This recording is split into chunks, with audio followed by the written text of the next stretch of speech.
ఈ food processing units ప్రతి రెండు పాత తాలూకా 2 నియోజకవర్గాలు అనుకున్నప్పుడు 2 నియోజకవర్గాల మధ్యలో ఒకటి ఉండేటట్టుగా ఈ ఐకేపీ మహిళల గ్రూప్స్ ఏవైతే ఉన్నాయో వాళ్లకు ప్రత్యేక సబ్సిడీలు ఇచ్చి వాళ్ళ ద్వారా ఈ ఫుడ్ ప్రాసెసింగ్ ఇండస్ట్రీ అంటే మీకు ఈజీగా అర్థం కావాలంటే ఇది ఎట్లా అంటే గ్లూమీ లేకుండా మహిళలు చాలా యాక్టివ్గా మంచిగా చక్కగా పనిచేస్తున్నారు.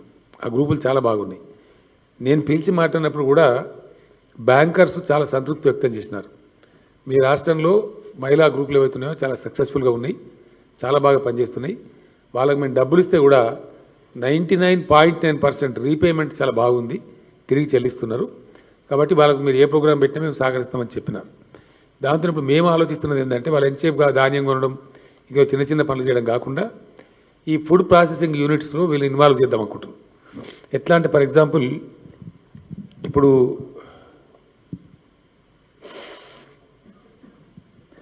లిజ్జత్ పాపడ్ అని చెప్పి ఒక పాపడ్ ఉంటుంది, దాన్ని మనం టీవీలలో యాడ్స్లో చూస్తుంటాం. అది వాస్తవానికి ప్రారంభమైంది ఒక ఎన్జిఓ, మంచి ప్రోగ్రెసివ్ థింకింగ్ ఉన్నటువంటి ఎన్జిఓస్. ధారవి అని చెప్పి ఒక స్లమ్ ఏరియా ఉంటుంది ముంబైలో. ఆ ముంబైలో ఉండే ధారవి అనే స్లమ్ ఏరియాలో దాన్ని స్టార్ట్ చేసినారు ఏ స్లమ్ డ్వెల్లర్స్తో, ఆ పేద మహిళలతో.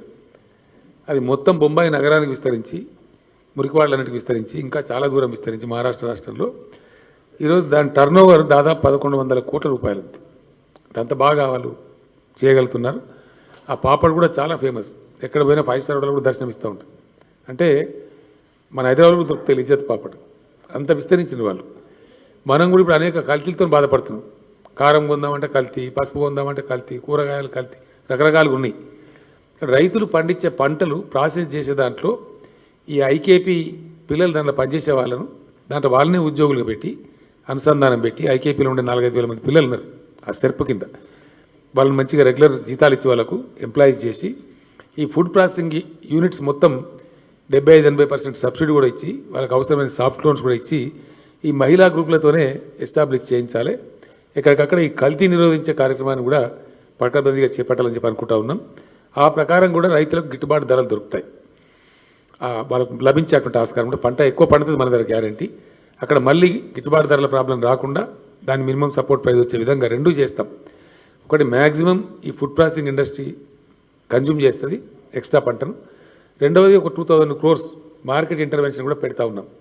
దాంతో ఇబ్బంది లేకుండా కేంద్రం కొన్ని ధాన్యాలు కొనకపోయినా రైతుల యొక్క పంట ఆగకుండా మీడియా చేస్తాం. వెరిసి 3 కార్యక్రమాలు, 1 లక్ష రూపాయల రుణమాఫీ చేస్తాం ఒకటి.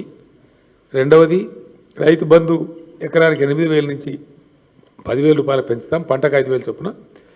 మూడవది ఈ రైతు సమన్వయ సమితులను బాగా యాక్టివేట్ చేస్తాం. ఫుడ్ ప్రాసెసింగ్ యూనిట్లు ప్రతి 2 నియోజకవర్గాల మధ్య 1 లేదా 2 చొప్పున ఏర్పాటు చేస్తాం. రైతు సమన్వయ సమితులకు కూడా కొంత గౌరవ భృతి, కొంత హానరోరియం ఇవ్వాలని చెప్పి కూడా మేనిఫెస్టో కమిటీ సూచించింది. ప్రభుత్వం ఏర్పడ్డ తర్వాత విధి విధానాలు రూపకల్పన చేసి వాళ్ళకు ఎంత ఇవ్వాలి, ఏమి ఇవ్వాలి, ఏ స్థాయికి ఏమి ఇవ్వాలి ఒక నిర్ణయం చేసి వాళ్ళకి ఖచ్చితంగా హానరోరియం కల్పిస్తాం. వాళ్ళు కూడా పనిచేస్తున్నారు కాబట్టి చేస్తాం. అదేవిధంగా ఈ యొక్క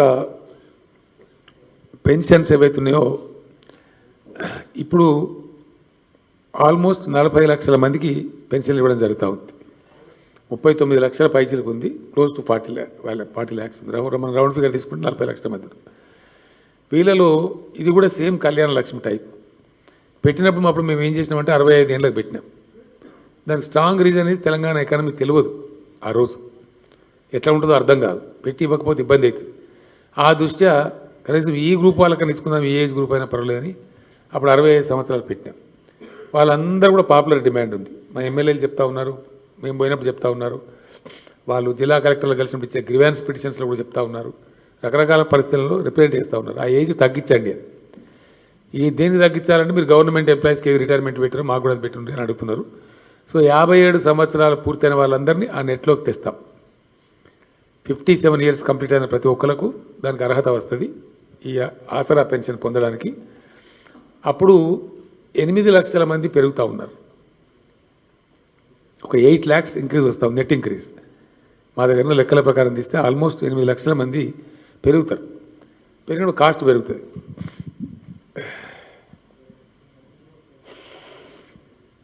కామెంట్ చేయండి.